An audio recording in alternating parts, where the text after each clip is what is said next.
Hello everybody, I'm Joanne. I'm a Trading Standards Officer with Bucks & Surrey Trading Standards, working in the business advice team, and I've been a primary authority partner with the Gin Guild for the last couple of years. So I'm going to talk to you first a little bit about what Trading Standards do, just in case you're not aware of us, and then what we've been doing, how we've been working with Gin Guild to help you.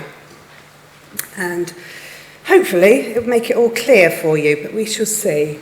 So, Trading Standards, Local Authority Department, formerly known as Weights and Measures. So we enforce large amounts of consumer legislation. Over the years, different bits of legislation have been passed our way. So it's a huge area we deal with now. Obviously, still weights and measures, but we also deal with food labelling, which is what we'll be talking about later. So it's food standards we cover, food labelling and food descriptions, and not the health and hygiene side, which is environmental health. So we cover labelling of pre-packed food as well as descriptions of food in pubs, restaurants. So for example, we look at we're simply, if something's called Gordon's Gin, we check it is Gordon's Gin. If problems with pubs, particularly, we get locally sourced, we get homemade, and what we do, we look at the menu, then we go rummaging around in the kitchen to see if the ingredients they've got in the kitchen equals what they've got out on sale. And equally, with the spirits on sale, we go rummaging around in the back rooms to see, have they got cheap oldie liqueurs out there when they're selling branded products inside. So that's the food standards. We also cover fair trading, which covers pricing and descriptions of goods, as well as consumer rights, so we give advice on that. We do age-restricted sales, so any of you who are selling directly to the public, whether face-to-face or online, would need to have some form of age verification policy in place. And when you're selling online, it's not good enough just to have a tick box, are you over 18? Because that doesn't seem to filter out any under 18s who are trying to buy. And we also cover counterfeit products and trademarks. I've not come across any counterfeit gin, but we have had counterfeit vodka and wine products. And actually, any product that is of value will be counterfeted. So we've had counterfeit car parts and even counterfeit tops for toothbrushes, electric toothbrushes. And reading about those, it's not something you want to put in your mouth. So please be careful where you buy stuff. It looks too good to be true, it always is. We cover safety of goods. Safety of goods often comes under counterfeit goods because counterfeit goods are substandard and often unsafe. In particular, we're looking at toy safety and electrical safety, but safety of any consumer products we look at. We monitor stuff coming in at the ports and monitor stuff in shops and advise importers on the safety requirements, and we do sampling on a regular basis to check safety. Particular issues at the moment are e-cigarettes, and particularly with cheap ones coming in, they've often caused fires and things. Finally, we also, which is less well known, we cover animal health legislation. So over the winter period, we've been busy with avian flu, which has impacted food labelling as well. You may have noticed in the supermarkets notices by the free-range eggs saying the hens were temporarily housed inside. So it all fits in together in the end. So what is the Primary Authority Scheme? The Primary Authority Scheme, what we used to have was a situation where a larger retailer, something like Tesco's, may have had varying bits of advice coming from every authority that comes and inspects their premise. And so the Primary Authority Scheme was introduced to try and keep consistency throughout the board. So advice can be provided to a business, and as long as the business follows that advice. They are protected from other authorities challenging them. So that's a real advantage to you. If you follow the guidance we've provided, then other authorities will not come to you to question any labelling you've got. They'll come directly to us. In reality, if someone knows you're in a partnership, they won't challenge you at all. So it's real benefit to being in a primary authority. So what are we doing for the Gin Guild? The first thing we do is accept intelligence about non-compliant businesses. So what we do, Pal will give me the information. I will look at it, I will provide my comments on it, and Pal will go back to the company with our findings, and I will contact their local authority direct and explain what the problems are. The issues with local authorities, obviously we've got funding issues, and different authorities have different priorities. So we do try and fight through this. Quite often I have to go to the authority and provide them with advice, because spirits regulations is not something that we're regularly enforcing, and it's not that well known. So I'm obviously sometimes giving them training, pointing them in the right direction as to why something's not complying. This particular one was the first one that came through to me, and it was brilliant. Within a week, they'd taken it off sale and agreed to change the labelling, so that was fantastic. And this particular one also had a nutritional claim that contains lower calories, which they also weren't allowed to have. But unfortunately, we don't always get a quick response like that, and I'm sure you've all seen the Clean G adverts. That was one of the first ones to come to us from Nicholas. We have been really trying, and we have got them to improve the labelling, which is brilliant, but we're still having problems with advertising. And yeah, it is false advertising. They can't be doing that. So we are working with the local authority and with the ASA to try and bring them into compliance. So hopefully, but, I can't guarantee anything, I'm afraid. The other thing we do is provide you with guidance, and there's two pieces of guidance we've provided so far. Labelling requirements for businesses creating low or no alcohol drinks intended to imitate gin, and guidance for labelling gin, liqueurs and spirit drinks. These are two particular problem areas that keep coming up. So we thought those would be the most helpful for you at the moment. So first of all, looking at the low alcohol ones, this is the various requirements that we looked at when we created the legislation. Spirit drinks regulations, that's the main UK regulations that bring in the EU spirit drinks regulations. Now, we've had the 2008 regulations, which were due to be updated by the 2019 regulations, but obviously because of Brexit, they didn't come in apart from the bit on geographical indications. So that was most unfortunate, because that was going to help with some of the labelling issues, but it hasn't. But so now we've got the situation where Northern Ireland complies with the 2019 regs, and the rest of the UK 2008. So we've also got food information regulations. That's the general food labelling regulations, which covers labelling of all foods.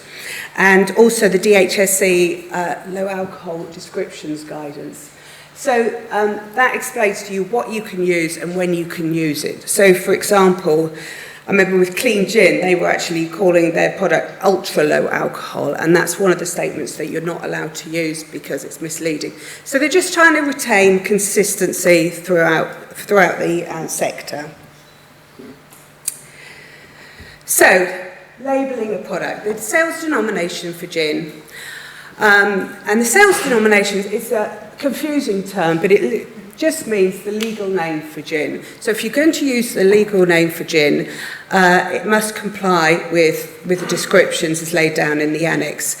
So it's a juniper flavoured spirit, and it's got a minimum alcohol strength. And there are slightly different definitions for gin, distilled gin, London dry gin. So that's the thing, and the regulations also make it absolutely clear that you can't get around the use of the word gin by saying a little bit like gin, or gin flavour, gin alternative. You can't use that. If it's not gin, you can't say the word gin. So there's the problem. What can we call it? And I hate products that say, call themselves something like not gin. I know there was one product called not gin. And you don't want to know what a product isn't. You want to know what it is.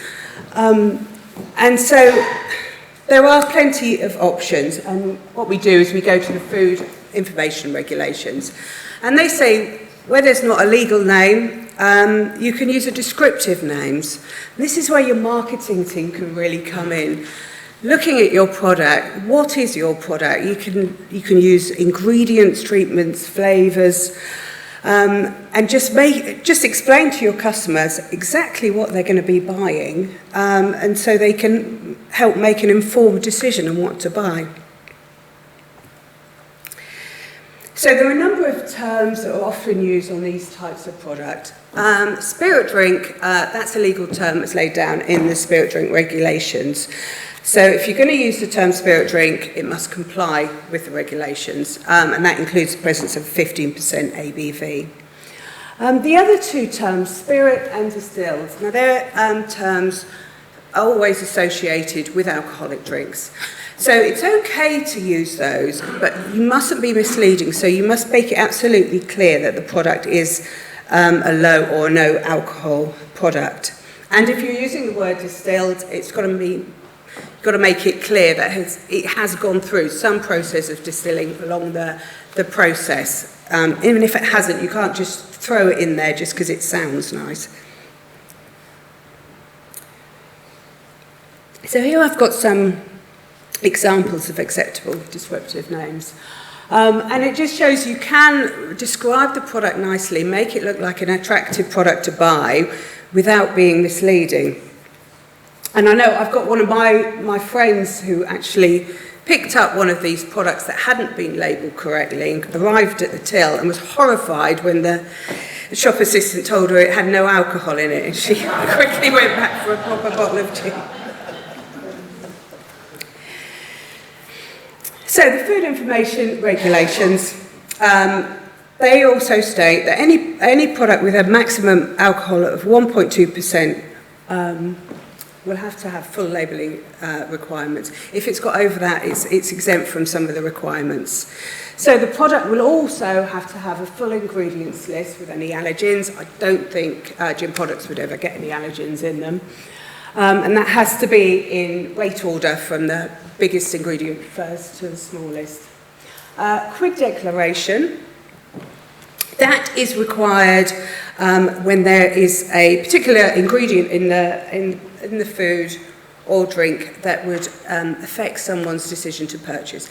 A good example would be a chicken pie. You would have to put a percentage down for the amount of chicken in there, because obviously those can really vary from about 40% down to 5% and makes a big difference on what you're buying. But with regard to gins, ingredients used in very small quantities just for flavouring would not have to be given a quid declaration. So things like garlic bread, you don't have to say the amount of garlic because it's not going to affect the customer's decision making. So other information you need is the full nutritional information. Unless you are a small business, you will be exempt from that. So there are particular requirements laid down for small businesses, and they don't have to, small local businesses. Minimum durability date would need to be provided. The quantity, which is always required anyway, name and address, storage instructions and instruction for use. And the origin marking only needs to be provided if the label would be misleading without it. So, I don't know, for example, you had a Union Jack all over it and it was actually made in France, then you would need to state, yeah, this is made in France, so people aren't misled.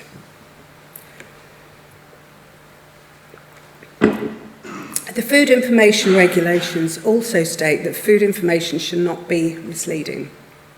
So when we're looking at a label, we look at the label as a whole, we look at the back and the front, we look at any descriptions, pictorial representation. So for example, if you've got pictures of juniper all over it and it hasn't ever seen a juniper berry, that's misleading. And the absolute presentation of the drink. So for example, low alcohol products such as these would tend to be displayed by the alcoholic spirits.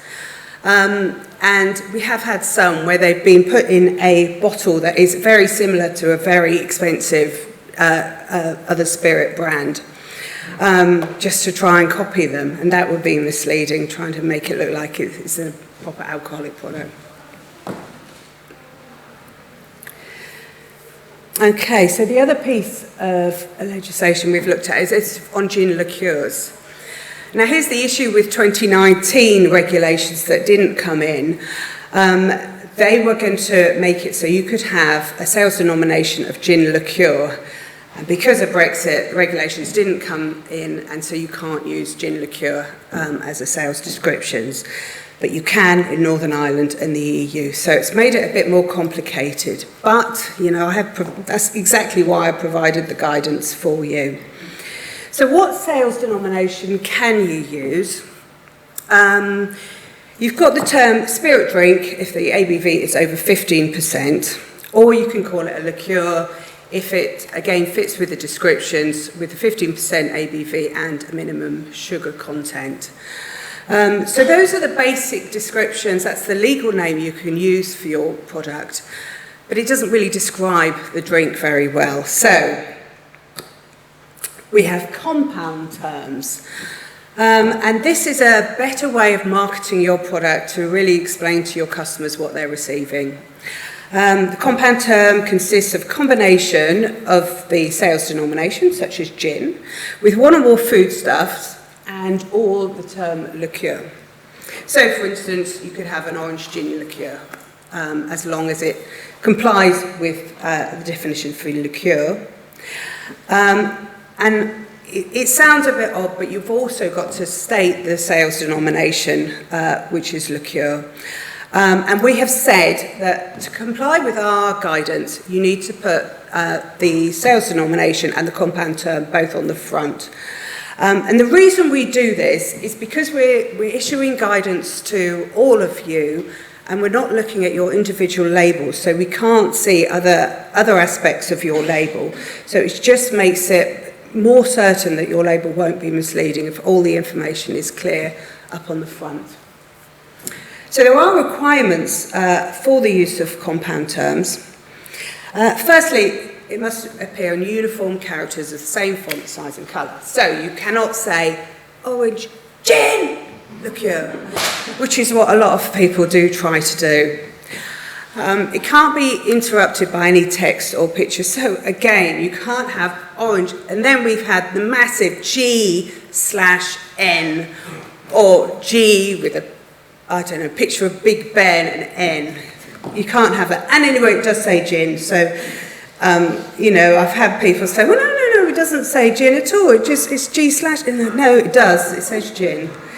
And we know it does. And the compound term also can't appear in a larger font size than sales denomination. So you can't have that really highlighted on the label.